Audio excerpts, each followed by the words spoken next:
Welcome to Burlap Teachers. Enjoy the video. In this video, I will show how to make vegetable soup Shaan Geo. Gather carrots, potatoes, onions, garlic, celery, tomatoes, stock, and herbs now. Chop vegetables uniformly to ensure even cooking and set aside aromatics. Start by sweating onions and garlic in a pan with oil until translucent, then add firmer vegetables and stock.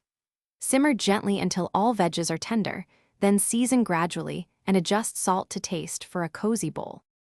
Begin by washing and trimming all vegetables, then chop into consistent pieces for even cooking and a pleasing mouthfeel. Prepare 1 liter of vegetable stock or use low-sodium broth to control salt. Mince garlic and herbs and measure salt and pepper in small dishes for quick seasoning.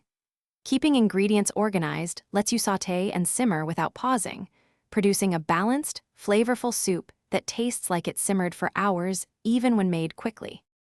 Start by heating oil and sautéing onions and garlic until fragrant and translucent to create depth.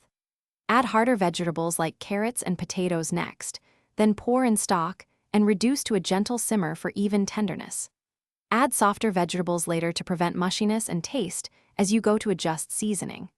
Finish with chopped fresh herbs and a splash of vinegar or lemon to brighten the flavors for a satisfying, balanced vegetable soup Shaan Geo. Thanks for watching. Consider subscribing if this video helped you.